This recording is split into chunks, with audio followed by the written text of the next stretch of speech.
Hi friends, நான் என் பசங்களுக்கு இன்றைக்கி லஞ்ச் பாக்ஸுக்கு இந்த வெஜ் ரோல் தான் செஞ்சு கொடுத்துருந்தேன். அவங்களுக்கு ரொம்ப பிடிச்சிருந்தது.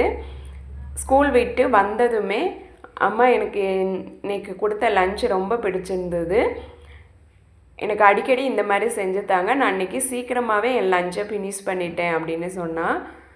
ஸோ உங்கள் குழந்தைங்களுக்கும் இந்த மாதிரி லஞ்ச் செஞ்சு கொடுத்து பாருங்கள். கண்டிப்பாக அவங்களோட லஞ்ச் பாக்ஸ் காலியாக தான் வரும். இந்த வெஜ் ரோல் செய்கிறதுக்காக நான் ஃபஸ்ட்டு பொட்டேட்டோவை பாயில் பண்ணி எடுத்து தோலை உரித்து மசித்து வச்சுக்கிட்டேன். இப்போது ஒரு தாளிப்பு கரண்டியில் கொஞ்சம் எண்ணெய் ஊற்றி ஒரு பிஞ்ச் மஞ்சள் தூள், கொஞ்சம் மிளகாத்தூள், மல்லித்தூள், கரம் மசாலா தூள் சேர்த்துக்கிட்டேன். அது மசாலா பச்சை வாசனை போனதும் அதோட கொஞ்சம் உப்பு சேர்த்துக்கிட்டு வேக வச்சு மசித்து வச்சுருக்கிற உருளைக்கிழங்கையும் சேர்த்து நல்லா மிக்ஸ் பண்ணி விட்டுக்கிட்டேன். இதோட கொஞ்சம் கொத்தமல்லி இலையும் தூவி தனியாக எடுத்து வச்சுட்டேன். இப்போ சப்பாத்தி மாவு பிசைஞ்சு நல்லா சப்பாத்தியாக தேய்ச்சி எடுத்து தோசைக்கல்லில் சுட்டு எடுத்துக்கிறேன். சப்பாத்தி சுடும்போது நல்லா எண்ணெய் தடவி சுடணும், அப்போ தான் நல்லா சாஃப்டாக இருக்கும்.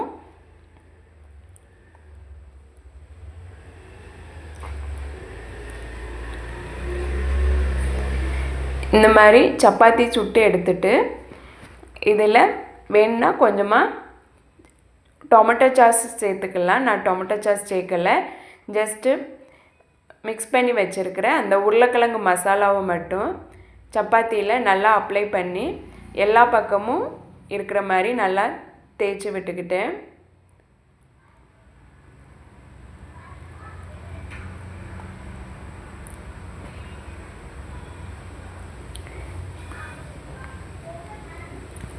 சப்பாத்தியில் உருளைக்கிழங்கு மசாலாவை ஸ்ப்ரெட் பண்ணி விட்டுட்டு அது மேலே நீளமாக கட் பண்ணி வச்சுருக்கிற வெங்காயத்தை வச்சுக்கிறேன்.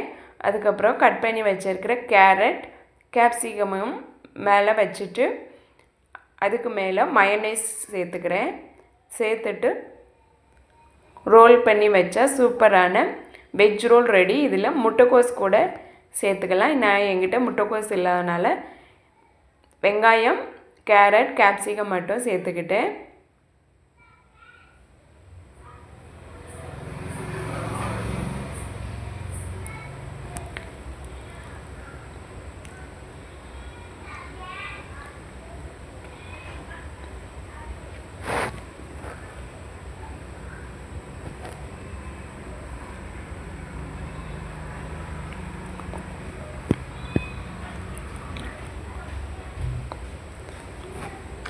இந்த மாதிரி அப்பப்போ குழந்தைங்களுக்கு நல்லா ஹெல்த்தியாக டிஃப்ரெண்ட்டான லஞ்ச் செஞ்சு கொடுத்து விட்டோன்னா கண்டிப்பாக அவங்க லஞ்ச் பாக்ஸு காலியாக தான் வரும், நல்லா சாப்பிட்டு வந்துடுவாங்க. நீங்களும் உங்கள் குழந்தைங்களுக்கு இந்த மாதிரி செஞ்சு கொடுத்து பாருங்கள். இந்த வீடியோ உங்களுக்கு பிடிச்சிருந்துன்னா லைக் பண்ணுங்கள், சப்ஸ்கிரைப் பண்ணுங்கள், கமெண்ட் பண்ணுங்கள். தேங்க்யூ.